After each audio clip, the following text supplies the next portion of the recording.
श्री राम का हिरण को मारना, क्या प्रभु श्री राम मांस का सेवन करते थे? लोग यह भ्रम फैलाते हैं कि श्री राम एक क्षत्रिय होने के नाते मांस का सेवन करते थे, इसलिए तो माता सीता ने उन्हें हिरण मारकर लाने के लिए कहा था। यदि वे मांसाहारी नहीं थे तो क्यों माता सीता ने हिरण की मांग की थी? कुछ लोग ये भी कहते हैं कि माता सीता ने हिरण के चमड़े की मांग की थी क्योंकि वह उस चमड़े का आसानी से वस्त्र बनाना चाहती थी। लोग सवाल करते हैं कि क्यों माता सीता ने हिरण के चमड़े की मांग की थी और राम भगवान उसे मारने चले गए, जबकि धर्म तो यह नहीं सिखाता। यदि ऐसा था तो श्री राम एक मांसाहारी थे। सवाल का जवाब चलिए जानते हैं। प्रभु श्री राम, लक्ष्मण और माता सीता ने अपना राजपाट और राष्ट्रीय वस्त्र सभी को त्याग कर वनागमन कर गए थे। उन्होंने सन्यासियों के वस्त्र को धारण कर लिया था। वे सभी ऋषियों के आश्रम में रहे थे। वहां उन्होंने ध्यान और तप किया था। बाद में दंडकारण्य में रहने लगे। पंचवटी में कुटिया बनाकर रहने लगे। उन्हें किसी मरक्षम की कोई जरूरत नहीं थी क्योंकि वे शुद्ध सात्विक और तपस्वी वाला जीवन व्यतीत कर रहे थे। आपने कभी देखा है किसी कुटिया में किसी ने पशु की खाल लटकाई हो? दूसरा, भारत में मैदानी इलाकों और दक्षिण भारत में कभी भी पशु चर्म को वस्त्र बनाने का प्रचलन नहीं रहा। पशु चर्म को कपड़े के समान प्रयोग करने का प्रचलन केवल बहुत ठंडे या बर्फीले इलाकों में किया जाता है। आपने शिव जी के चित्र इसी वेशभूषा में देखा होगा, लेकिन कोई भी वैष्णवी चर्म का प्रयोग नहीं करता। सच यह है कि असलियत है कि माता सीता ने श्री राम से हिरण को मारकर लाने के लिए नहीं कहा था, बल्कि उसे पकड़कर लाने के लिए कहा था। सुनहरी हिरण के बच्चे को देखकर जंगल में अकेलेपन को दूर करने के लिए माता सीता ने श्री राम से उस बच्चे को पालने की इच्छा जाहिर की थी। प्रभु श्री राम ने उस समय सीता को समझाने का प्रयास किया कि ये इतना छोटा बच्चा अपनी माँ के बिना नहीं रह सकता, इसलिए ये हट छोड़ दो। किंतु तब सीता भोली थी।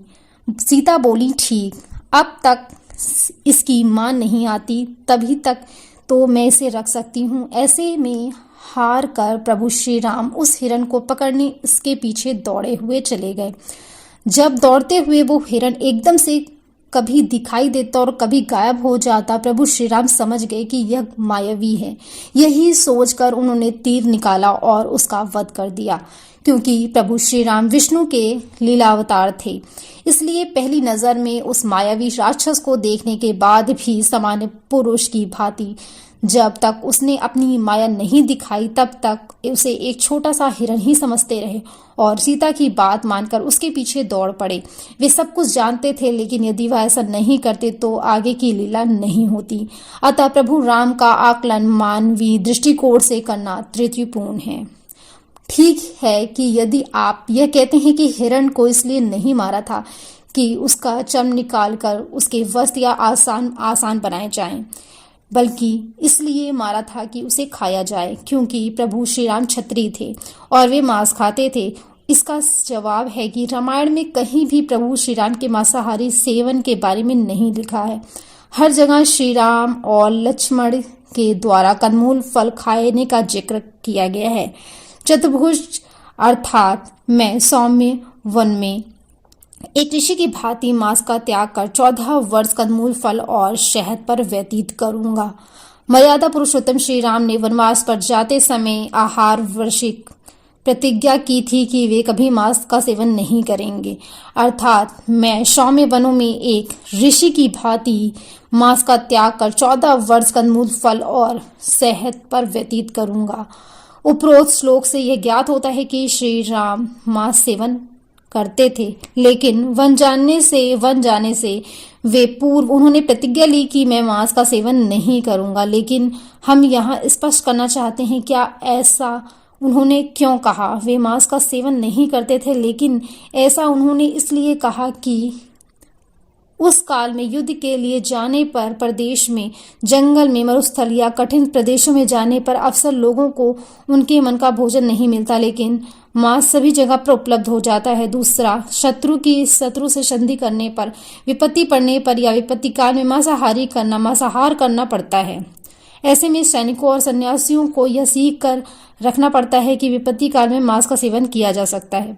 लेकिन प्रभु श्री राम ने यह प्रतिज्ञा ली थी कि चूंकि राम मैं जंगल जा रहा हूं, तथापि मैं किसी भी स्थिति में मांस का सेवन नहीं करूंगा। दरअसल आपातकालीन स्थिति में व्यक्ति का धर्म बदल जाता है, इसीलिए यह प्रतिज्ञा ली गई थी।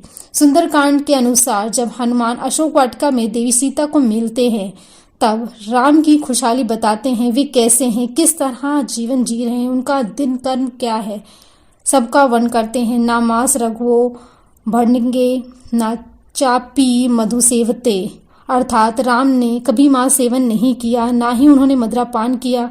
हे देवी, वे हर दिन केवल संध्या समय उनके लिए एकत्रित किए गए कंद ग्रहण करते हैं। बहुत ही प्यारे शब्दों में उन्होंने बहुत ही प्यारे तरीके से माता सीता को जवाब दिया। छिलके वाला गजकंद जो बिगड़े हुए सभी अंगों को ठीक करने वाला है, उसे पका दिया गया है। आप पहले प्रवीरता से देवताओं का यजन कीजिए, क्योंकि उसमें आप अत्यंत खुशहाल हैं। बहुत ही प्यारी ये कहानी थी, बहुत ही प्यारा कथन था, जिसका कथन भोजन का प्रबंध करने के पश्चात लक्ष्मण ने किया था। बहुत ही प्यारी तरीके से, बहुत ही सुंदर तरीके से उन्होंने इस चीज़ का वर्णन किया था। तो फ्रेंड्स, अगर आपको ये स्टोरी अच्छी लगी हो तो प्लीज़ चैनल को शेयर सब्सक्राइब जरूर करें। Thank you, have a nice day.